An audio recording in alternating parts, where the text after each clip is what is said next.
الرحمن الرحيم أولا السلام عليكم دمان مسؤولين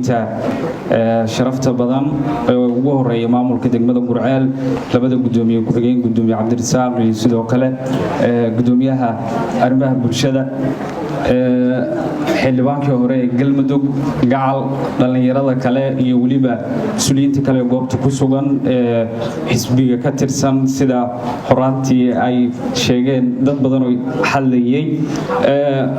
iyo sidoo kale gabdhaha dhalinyarada oo caawa ay tahay habeen muhiim dhamaanteen inoo wada ah hadaynu nahay reer Guraceel sababtuna ay tahay caawa in sooyaalkii ama taariikhdii ama gadaal dambe runtii wax badan ayaan buugga markii la sharaxayay ka helay waana arin mudan in lagu dhiirigeliyo qoraaga muhiimadda uu galiyay iyo sida dhamaanteen ay muhiimka inuu tahay iyo degmadaba waa mid muhiim ah afahaan anigu waxaan ku hadlayaa raadiyaha galguduud oo deegaanka ka howlgala aan filayo sidoo kale dhamaantiin inaad ka wada warqabtaan ama aad ogtihiin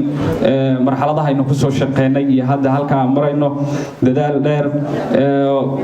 waxaan jecel lahay mar walba inaan baahino ama banaanka aan keeno talentiga degmada iyo qof walba oo dhalinyaro ah ama qoraa ha noqdo ama qof kaalin kasta oo dhanka horumarka degmada ah qayb ka qaadanaya raadiyaha galguduud waqtiga la aasaasay waxa uu ku qoran yahay suwaalka waa sooyaalka buugga iyo waliba qoraagu ratingkiisa waxyaabaha ku xadhana waxaana taas ay tahay ahmiyadda ay deegaanka uga jirto ama degmada raadiyo galguduud waqtiga la aasaasay marxaladda lagu aasaasay iyo sida ay ku istaagtay iyo baahida loo qabay waxa filayaa in inteena badan aan ka warqabno oo laga sheekeeyo maanta oo aan joogno 2020 halka aan marayno waxayna tahay taas guul laga helay dadka ku dhaqan degmada Guraceel iyo waliba degmadaba raadiyo galguduud waxa sidaad hadda ogtihiin ay ka howlgashaa ilaa 4 degmo oo kamid ah deegaanada maamulka galmudug sidoo kale waxa qaybta TV-ga oo alaaba iyo sidoo kale dhanka baraha bulshada ah kaalin kula baahinta wararka degmada iyo wax walba oo ku saabsan degmada iyo deegaanada guud ee galmudug waxaan intaas u taaganahay inaan qayb ka noqono horumarinta degmada caawa mid taagan ee buugga la soo bandhigay ee wiilkan dhalinyarada ah dadaalka galiyay waqtiga galiyana waxay ka mid tahay waxyaabaha aan baahinayna ama waxyaabaha shaqada inoo ah oo inta badan aan jecelnahay inaan ku dhiirigelino qoraa kasta iyo qof walba oo mas'uulka degmada markaan u soo laabto buugga ama qoraaga uu ku qoran yahay waa la iga cilmi badan yahay dhanka qoraalka laakiin akhriska iyaan aniga dhankeeda jecelahay mar haddaan wariye ahay waxaan jecelahay waxa aan akhrinayo dadkii dhageysanaya ama lahjad ha noqoto ama qoraalka erbixinta cilmiyeedka xaqiiqiyan waa mid muhiim ah ama sidoo buuggu uu ku qoran yahay iyo erayada loo isticmaalay waxa taasi ay muujinaysaa in waqti badan la galiyay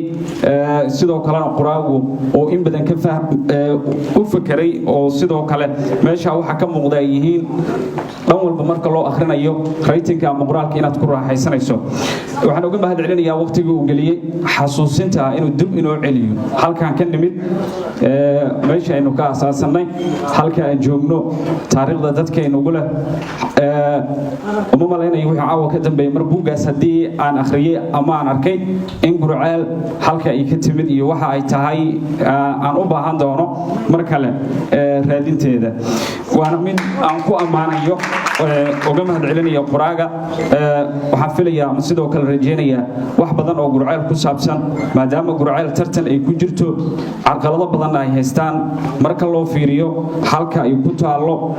iyo kaalinta ay leedahay waxyaabo badan ay ku gaadamiyeen waxaan jeclahay waxyaabaha aan qorsoomaynin oo mid caawa taagan oo kala ah inay sii socon doonto dhalinyaradana ay ka dhex imaan doonto waana mid muujinaysa halka maanta dhalinyaradu iyo degmadu iyo dadka reer Guraceel ay joogaan waxayna dhamaanteen ama qoraaha noqoto ama dhalinyarada kale waxbarata ha noqoto ama dadka masabka kula ha noqoto ay tahay kaalin weyn aan kula dhex jirno dunida iyo waliba Soomaaliya gaar ahaan galmudug waxaan rajeynayaa waxa inaga maqan reer Guraceel haddii aynu nahay in aan heli doono waxaan aaminsanahay talentiga iyo weliba kaalinta aan leenahay inaan ku heli doono hadalka badi maayo waan soo koobayaa waxaan dhiirigelinayaa qoraaga waxaan sidoo kale dadaal u bixinay inaan bilowno gadashada buwaagta waxaan rajaynayaa buwaagtana in dadka kale ama mas'uuliyiinta kale iyo weliba qof walba goobta jooga uu ka gato buugga qoraaga si dhiirigelintiisa isagana uu aad ugu farxo